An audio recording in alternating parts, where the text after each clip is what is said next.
Well, we're halfway through our series and already we've chosen 6 innovations to go through to our top 10 final. That means there's 4 positions left. And today we'll be looking for more innovation contenders from around Australia to fill those positions. Welcome to Australia by Design Innovations.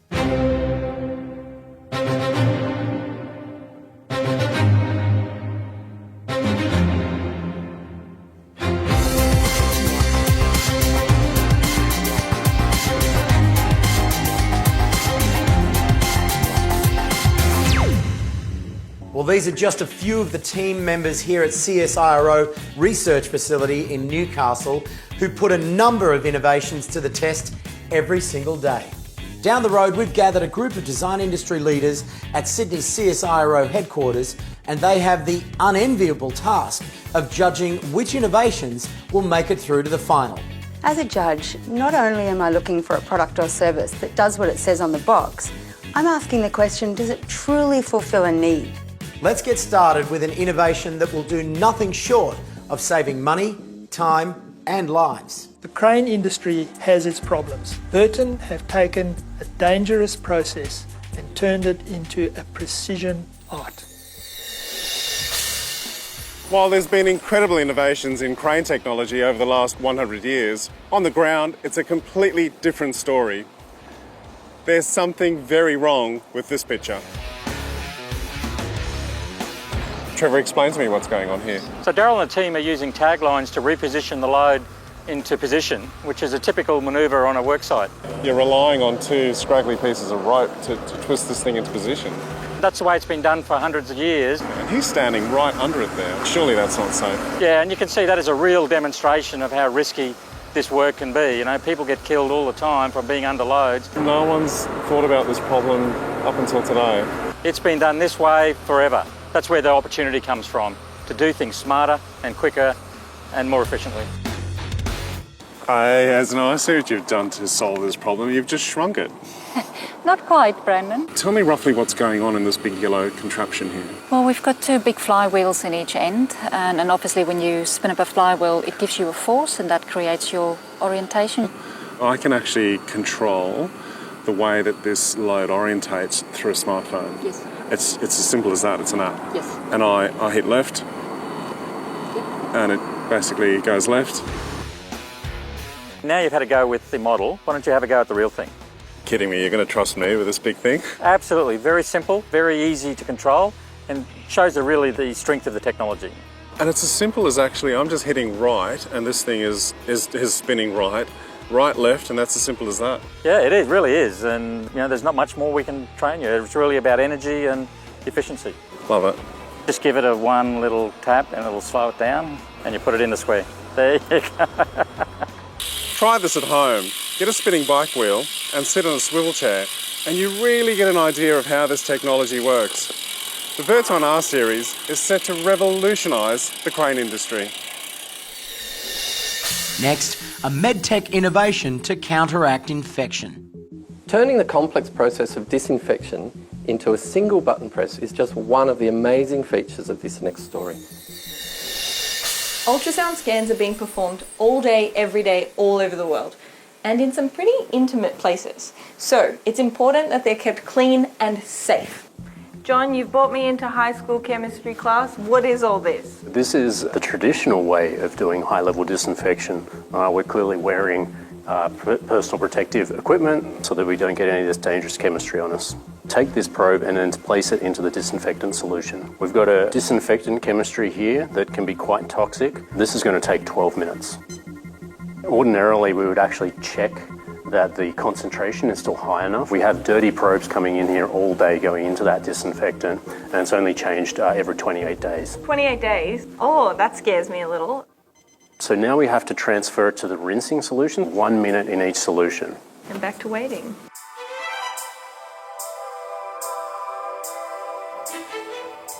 Was that enjoyable? I mean, it took a long time, didn't it? Yeah. Now we've been very diligent in how we've done this, but you can imagine if we shortcutted on the disinfectant time, or we skipped a rinse, or we cut back on the rinse, there are all kinds of bad things that can happen to patients. So now we'll go through the high-level disinfection process with the Trophon system.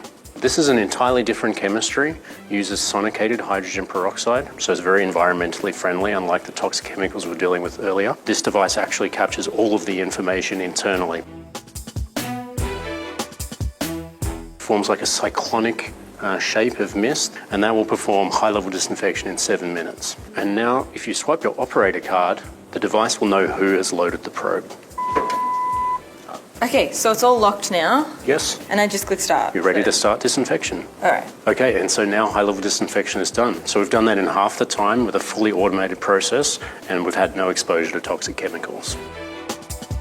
The concept of this came from our chairman, Maurice Stang, walking through a market one day looking at some bonsai trees and viewing a misting device, and almost 20 years later you've got one of the most advanced technologies in the world. You say worldwide, so what sort of scale are we talking about with these devices? The company has representation in over 20 countries.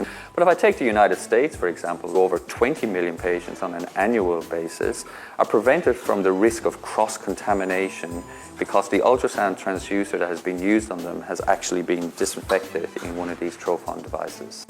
In modern day gynecology, we use a lot of ultrasound. It's much more efficient than the traditional methods. Trophon's a small machine which I can fit in easily into my office. Chance of getting infection is basically zero as a consequence of doing this. So, that's a great thing to be able to add to my service to my patients. The chemicals used in traditional disinfection of medical equipment can cause rashes, respiratory and other problems.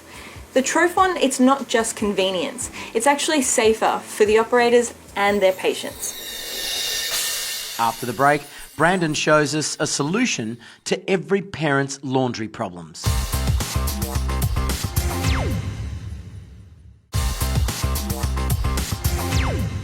We've gathered a group of design industry leaders at the CSIRO in Sydney to judge design innovations from around Australia. Right now, an innovation that's as simple as it is effective. Who would think you could design a better bucket? Well, Strucket did just that. They were super clever. They have an inside strainer that lifts up and rests on the edge of the buckets, so you strain all those nasty diapers. Why didn't anybody think of this? We've all heard that saying, necessity is the mother of all invention. Well, here is a mother with a fantastic invention born out of necessity. Kelly, where did it all start? Brandon, it all started here, right in my laundry in 2015 when I had my baby boy. I was in the trenches with all the baby mess that motherhood brings with it. So punamis through the onesie, food all over the clothing. So this is Strucket. This is her in her glory. She's a bucket and a strainer. I really just wanted a quick way to get the contents out of the bucket. I can even come in midway through a soak and I'm able to actually agitate. And it also has an external plug system. All that unhygienic water's going into the bottom, the contents are still in the top, and I can get back to the kids.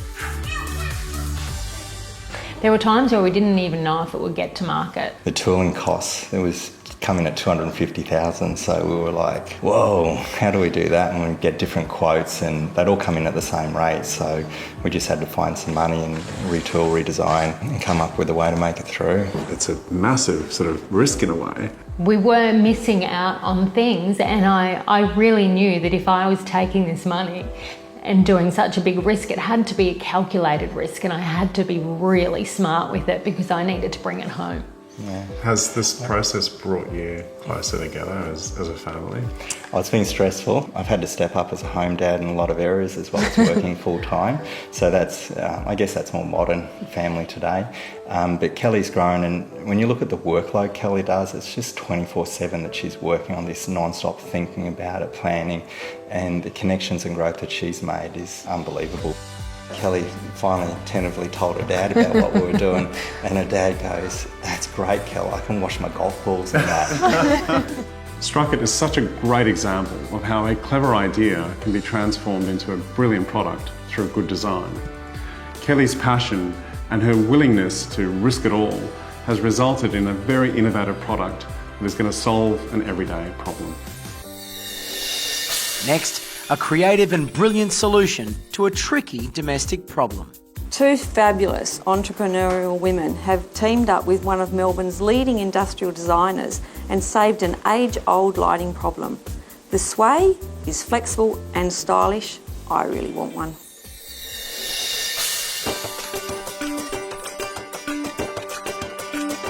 This is the exact scenario as to why you got started. Yeah, Susan's husband was really frustrated. Yes, that's right. So he was sitting here in the middle of the lounge room and he wanted a light right here. But as you can see, this couch is in the middle of the lounge room. So what do you do if you don't want to run cables to the wall or drill holes in the floor for power? That's precisely the point. So that we wanted to develop a light that could go anywhere. We knew we wanted to work with some of the great Australian designers that we've got here, and we knew Nick Rennie would be great with our brief. And I believe you fell in love with the designs right from the beginning. When we saw it, it was just like, yes, this is it. It's so much fun. Having known Nick as well as we do now, definitely got an inner child. So Nick, what was the brief? The brief was to design a battery-operated floor-standing lamp. The fact that it sways from side to side, the idea that it's a very, very minimal design, very simplistic in its visual appearance, but it has this extra element that just allows that interaction with the user.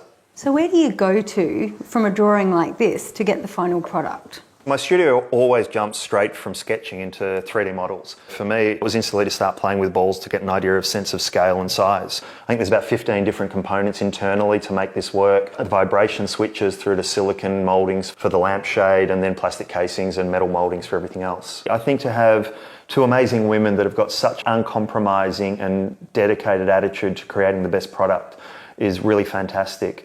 And within 3 years, they've taken out the Best in category in the Good Design Awards Australia is a real testament to what they've been able to achieve.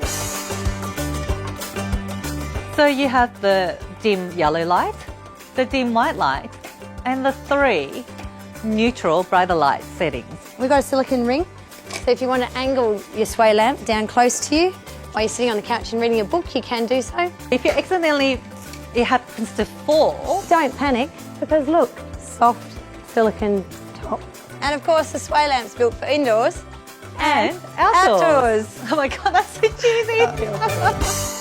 I love that Sway Lamp not only solves the initial brief of a floor lamp with mobility, but it does so with a sense of humour and personality. Proof that not all good design needs to take itself too seriously. We all want to age gracefully. That means being healthy, living independently, and this digital personal trainer is for the next phase of your life. I'm running late to meet a guy on a golf course who's going to talk to me about my future life plans. Like I've got time for this. Toby! Hey, Paul. Sorry to keep you waiting. That's absolutely all right. You know, we are busy people, never have time. So what's Life Checks? Well, Life Checks is a 10-minute quiz, all right, which helps you to plan for the future. So this is about health? This is about health, but there's much more to it. We live much longer these days, and that means we need to be organised, particularly around your finances.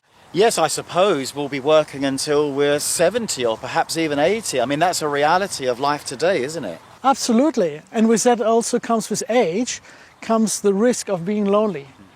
So you need to think about your social life. How are you going to make friends? How are you going to continue playing golf? And you squash the bug with here. All right. Maybe. Yeah, that's better. That's how you do it. So what's the innovation? Is it an app or a website? It's a website, but more importantly, it invites people to think about their future.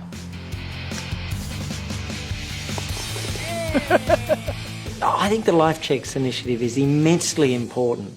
It's about giving people real understanding of the challenges and the choices they have for the future.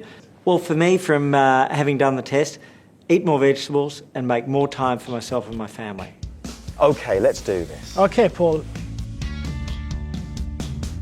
And as you can see, it's got a personalised narrative for you. So this isn't the government telling me what to do, is it? No, they're not trying to tell you what to do, right? This is really about you self-assessing. What the government does here is providing you access to different resources to help you moving forward. Life Checks is designed for somebody just like me, busy with little inclination to plan for the future. There's no intimidating wrong or right answers, just insight into how we are shaping up for the next 20 or 30 years. Unfortunately, there's no golfing tips, however.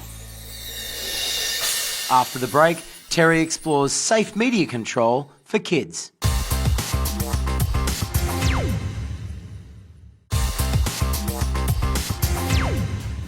Welcome back to Australia by Design Innovations. Innovation in this country comes in all shapes and sizes, solving problems from all walks of life. And in this series, we're exploring them all, including this next piece of innovation that controls what type of media our children are exposed to. Technology for little eyes and little ears needs to be a little different. What if they could play with it and play on it at the same time? Our kids are growing up in an increasingly connected world. And whilst we can't escape that technology, there's now a way we can control it. Leah, Dan, you were struggling with screen time, but you've come up with a solution to manage it. We have 3 young boys. When our oldest was about 2, we moved all our DVDs and music over to digital and streaming. That also has a whole other set of issues too, doesn't it? Because when they're on a device or end up on YouTube, and then you can't control what they might see next. Yes, yeah, that was one of the things that I was quite concerned about as a mum. With Birdie, it pretty much allows me to have complete control over what he's able to view. So Dan, how does it work? So we allowed the child to select the media themselves. We made these seeds which are based on NFC technology. This is equivalent to a CD or a DVD. You simply tap on the console and the content plays. We've also added the soft touch plastics, so it's very tough, and it's also waterproof. They take it out on the trampoline with them, they play in the cubby house. I've seen it go down the slippery slide a couple of times. It has been dropped in the bath, and yeah, it's fine. Parents are actually looking for an alternative to screen time. So what we've actually done is create a Birdie-enabled picture book, and that enables the book to be tapped against the console and then it'll play the story. Each seed is colour-coded. Yellow is for music, green is for audiobooks, and then purple is for video. You can pair your Birdie to a smart TV, and when you tap this on here, it'll actually play on the smart TV. There is a parental app which allows you to limit the amount of screen time and also limit it to certain times of the day. Technology has a vital role to play in the education and entertainment of our kids. There's no escaping that. But Birdie has found a path through the minefield of inappropriate content. This homegrown innovation is now ready to take on the world. Next, a brilliant example of community service design. Family by Family uses a design-led approach to create community care. Well, we cover a lot of incredible design on this program, and this piece of design is no different. It's phenomenal. It's also non-tangible, it's social, and it's highly emotional. It's also picked up one of Australia's top design awards because of its success. Let's find out why. So, Vita, what is Family by Family? Yeah, essentially it's a network of families supporting other families make change and has a lot of thoughtful design behind it. So I've been through pretty much a little bit of the worst of the worst in all categories, and I decided that I wanted to help people who had been in my same situation. And I heard about Family by Family and I rushed them. I told them I want in now, I want to do this, I want to help people, and she was my first family and it went so successfully. So what's your story? I came in from a little bit of a strict family and I became pregnant young, and a lot of people I knew didn't agree with that. So I went through a bit of a hard time. I didn't have anything and no help, and so that's why I gave Family by Family a call, and yeah, she's helped me achieve all my goals, and That's awesome. I'm quite proud of myself. And what we've done is actually try to create a service or a support that engineers and creates and is designed to create relationships faster. So you can actually kind of have another kind of family where you don't necessarily have it. Well, sometimes you want to do something, but you can't do it by yourself. Yes. You need somebody to be there to help you. Yeah. I think that's what we do as Family by Family. It's like a really good way to, like help out and just find new opportunities and meet with new people and like hear their stories. It's kind of exactly the same as an industrial design process.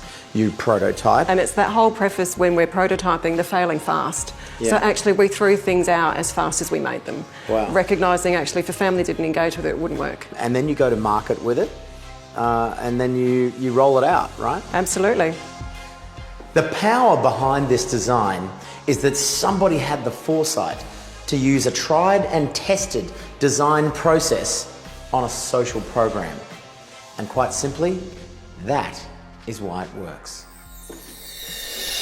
In this series, we've introduced the Friedman Accelerator Award. Peter Friedman will handpick a startup innovator from the series for mentoring and to introduce them to Rode Microphone's business networks on the Australian and international stage. The winner will be announced later in the series. I've been in the music game for a long time, and it's so exciting when you see a band that are just about to break through. I'm now looking for a business just about to break through, and I want to help them do that. Still to come, a spa is just a spa, or is it?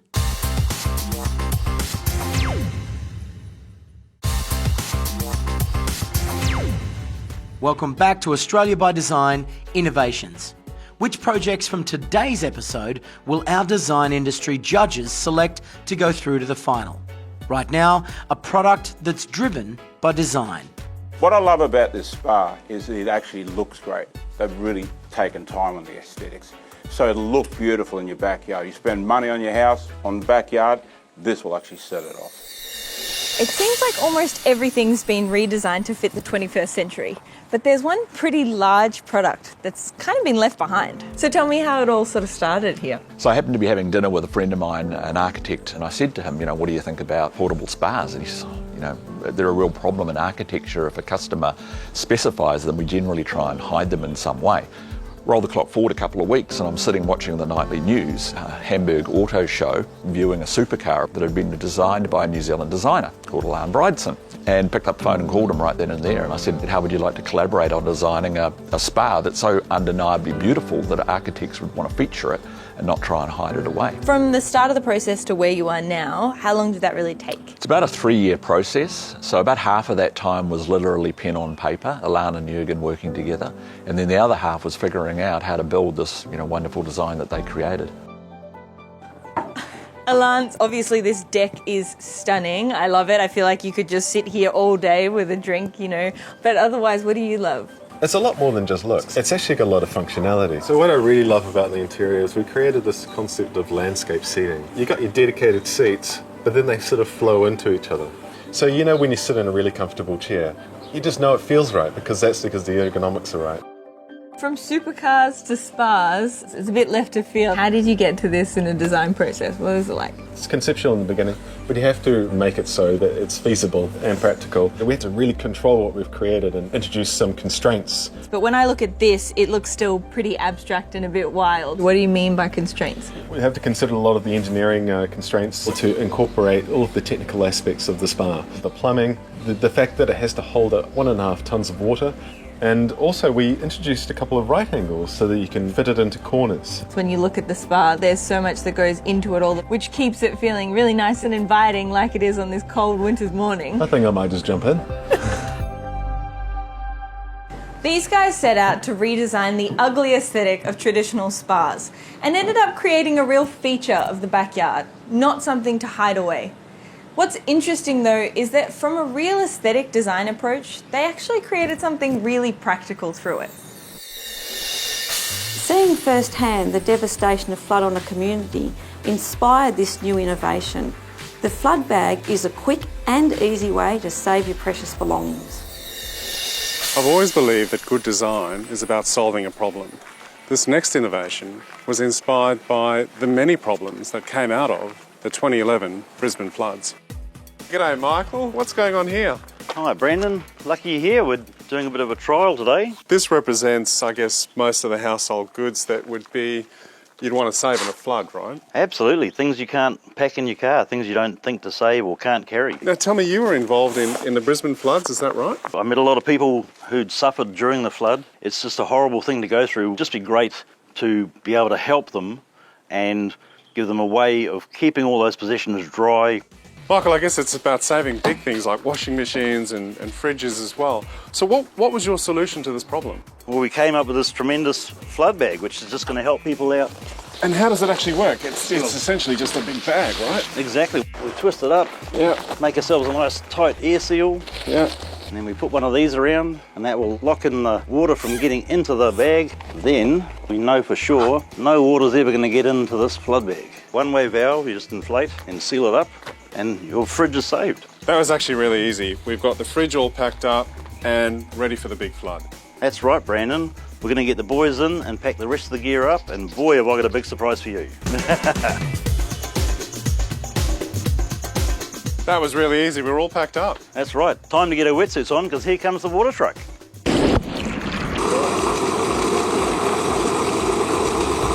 Here's our fridge, and it's pretty much bopping around. What makes sense to me now is this ring around here, because that gives it a bit of buoyancy, and I guess it stops it from tossing and turning around as well. Absolutely. When the water subsides, it's still going to be sitting in the bag, and you can just open it up and you can plug it in. It's 2 weeks later, and the water's gone down a bit, and we're fishing out all our stuff, right? That's right. Hopefully it's all nice and dry. We've survived the flood. Let's see what we got. That's right. Well, I mean, I'm really impressed, Michael. The ultimate test for a product like this is that you're not going to get any water in here, and I can tell there's not a single drop of water. So you've actually designed something that's solving a real problem. Good on you, mate. So I'm in a pool with a washing machine, a fridge, and Elmo. Pretty weird, right? In all seriousness, the Save Flood Bag is such a simple design that in a disaster is going to save the little things that matter most.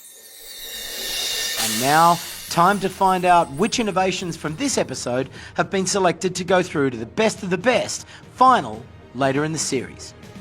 I love when good design thinking is applied to very specific industrial problems. The Verton R series is just that. Their idea of using two big gyroscopes to steer a massive crane load is nothing short of genius. People who know me well know that I love laundry and I love this innovation. This mum and dad team have got together and they've proven that everyday design can be well formed and functional. Well, congratulations to Verton R series and Struckit for making it through to our top 10 final for this series. Join us next time for more Australia-wide innovation. For more information on any of today's innovations, go to australiabydesign.com.au.